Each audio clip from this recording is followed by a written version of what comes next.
Hello YouTube, this is BUB'S Comics coming at you with a small con comic haul. I went to another little mini con this weekend in Bowling Green, Kentucky, and it was fantastic. The comic gods were good to me again, so let's see what we got. First off, we got Peter Parker Spectacular Spider-Man number 90.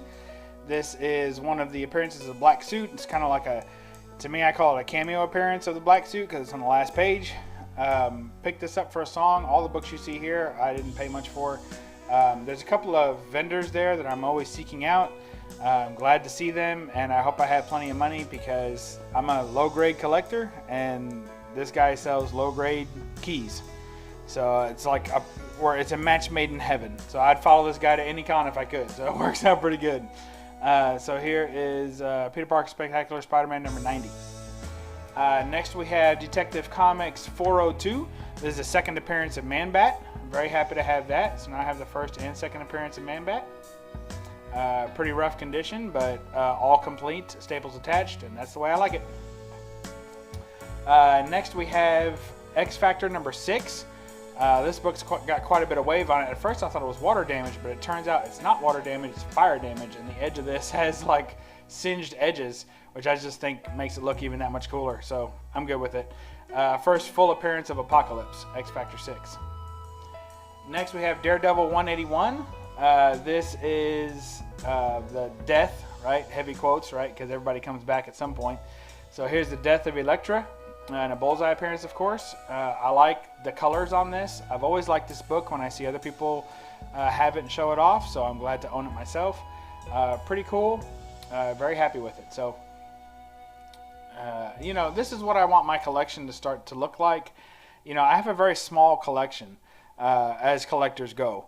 So I'm under 3,000 books, and 3,000 books is my cap. So when I get close to 3,000, as I did, I sell off some that either I've already read because I'm a reader. If I read it and I didn't care for the story too much, I sell it. There's no sense to me keeping it. I only keep books that are keys, or I enjoyed the story, or have amazing cover art. And usually as a run collector, you'll collect, you know, 10 or 12 books in a run. They're not all winners, and a couple of variant covers maybe look really nice, but the rest are forgettable and you can just sell them again, so just get rid of them. So my collection is thinning down and yet improving in quality. So here's Daredevil 181. This book, if you watched the last No Faces chat, I had picked up a slab copy of the Man-Thing number 1. This is volume 2, this same book. I had picked up a slab copy of this in a 9.0, but it was one of my flip books. So I buy slabs and I flip slabs and I sell slabs. So what happened was that was a book that I had acquired just to sell, and then when I got it in my hands, I didn't want to sell it. But you know, for the money that it was worth me selling, I knew I could pick up another one of these books because they're not rare or scarce or anything. So I was like, okay.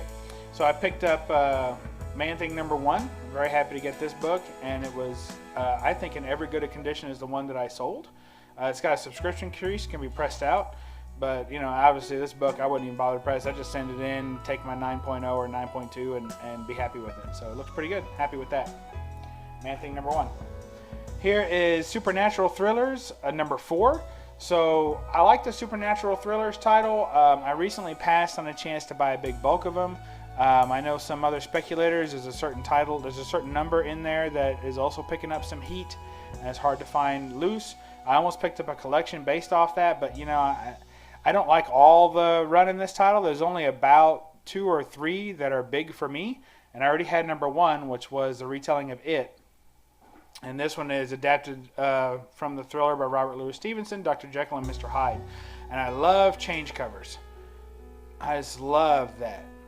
Where he goes from the top left, you see there, and he goes all the way through to the change, and then Mr. Hyde appears. I just love those types of covers. It's one of my favorite covers. So there you go. So Supernatural Thrillers number 4, Dr. Jekyll and Mr. Hyde. Super happy to have this.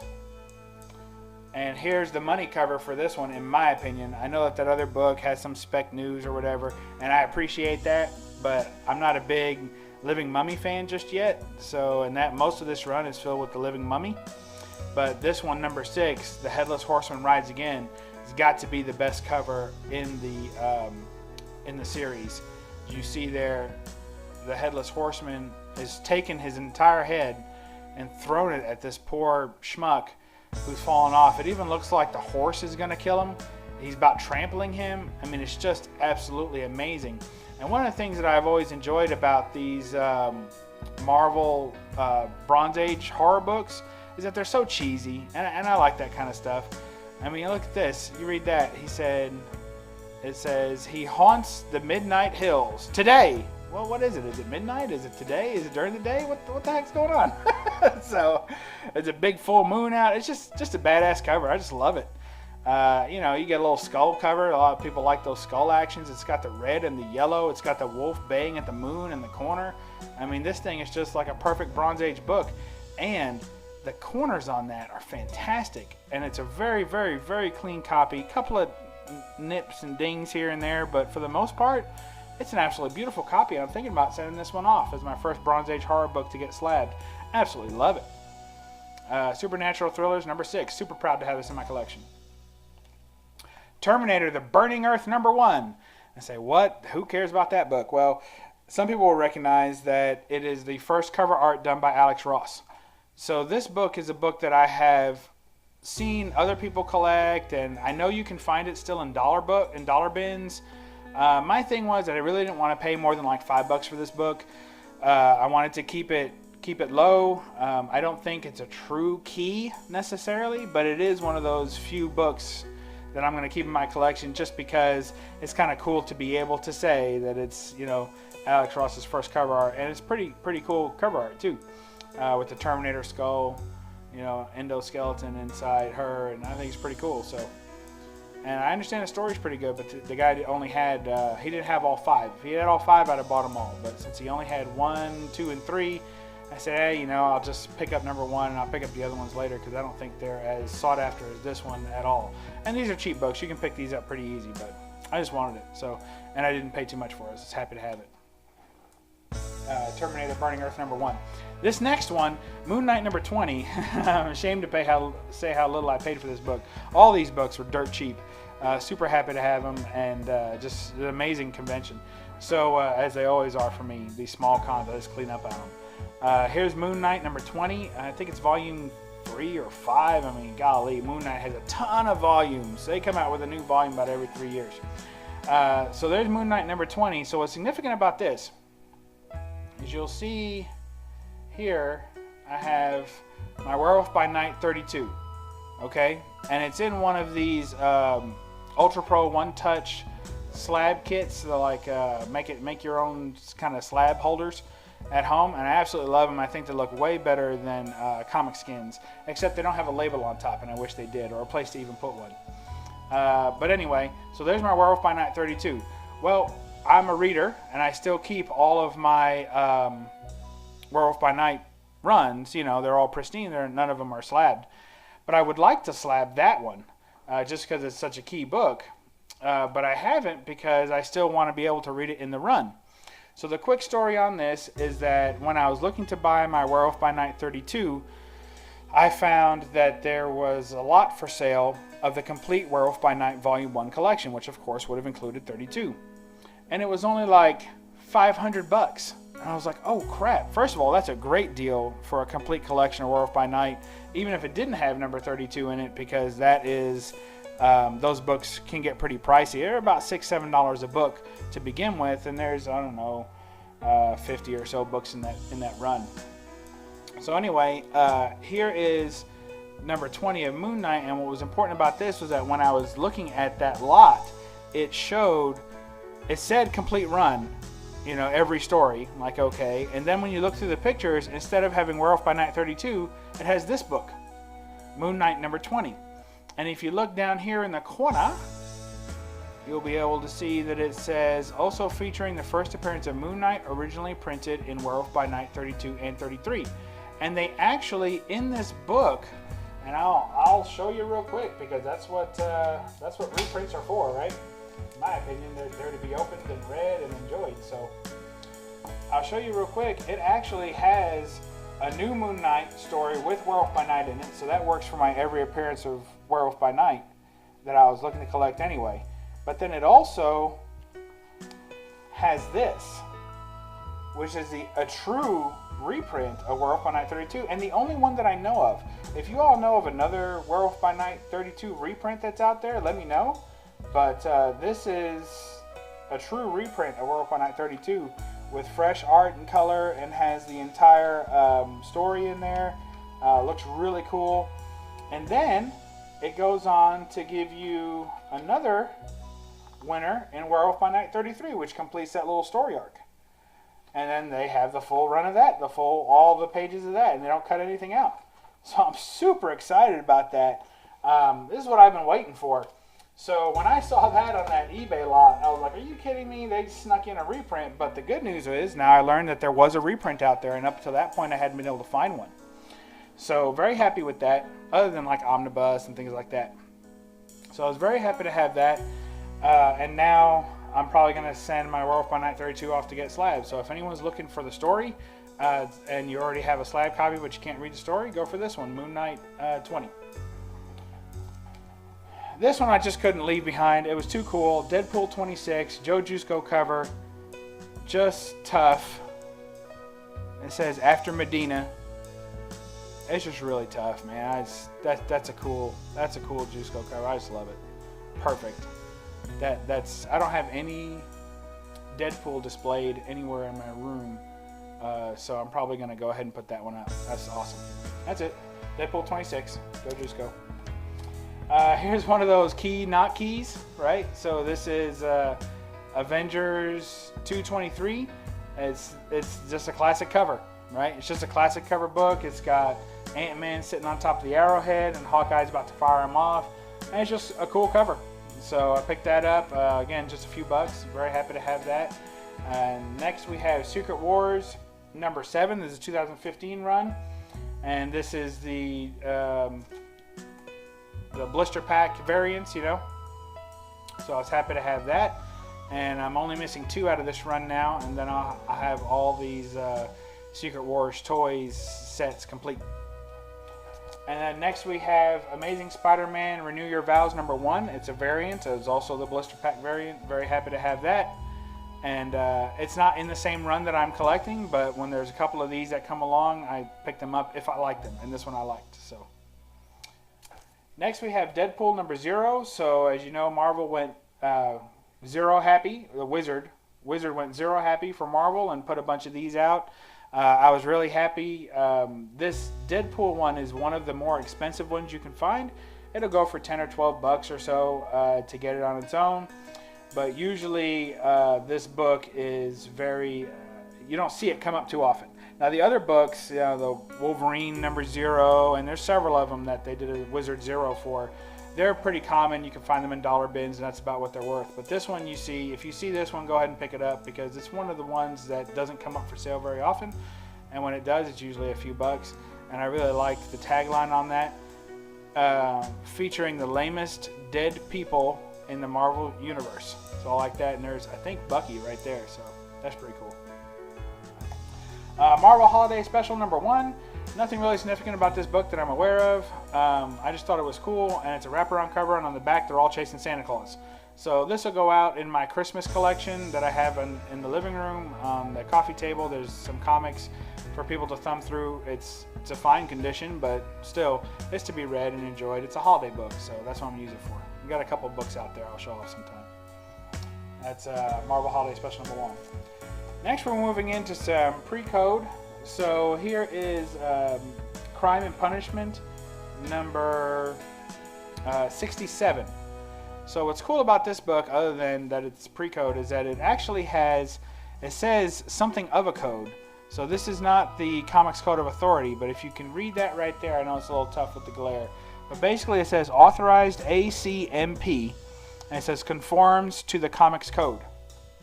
So prior to the Comics Code of Authority, there was this ACMP, and what it was a publisher's, you know, agreement, if you will. It was the first attempt to kind of self-regulate in publishing, And it was cited while during the trial of the Comics Code as saying, hey, well, we're already doing this. But it was pretty much shown that it was a very poor attempt. The publishers had very little control over what was being published at the time. A lot of things were getting through that said that it was code approved, but it was not code approved, meaning that they had a lot of, I think you weren't allowed to show cops in a negative light. You had to show them like, as intelligent, not doofuses. You couldn't really show the bad guys winning. They had to basically lose at the end of every story. The moral of the story had to always be that crime doesn't pay, or that you couldn't have any mutilation, you couldn't have any prolonged torture. A lot of the stuff that the pre-code horror stuff was their bread and butter, and also the crime stories, and you couldn't do that with these codes. Now that's what they said, but then what happened is that they would produce books that did have things like you weren't supposed to have any drug nature, and this is a heroin edition. The first story is about heroin called Monkey on His Back, so I thought that was pretty cool. And it's in excellent condition, well, for its age. 1954 is what this book's from, 10 Center, and really happy with it. I paid about half what it's worth, so very happy to have it. It was the only pre-code book I saw at the con, so I snatched it up. Couldn't leave it behind. Want to encourage people to buy more of those and bring them to the cons if they can. So happy to have that, and that's my induction into my first, to me, true pre-code book. I have some others, but they're kind of Looney Tunes and Archies and things like that. But this is a nice golden age example, and I'm very happy to have it. So next we have Star Trek: Debt of Honor. It's a hardcover.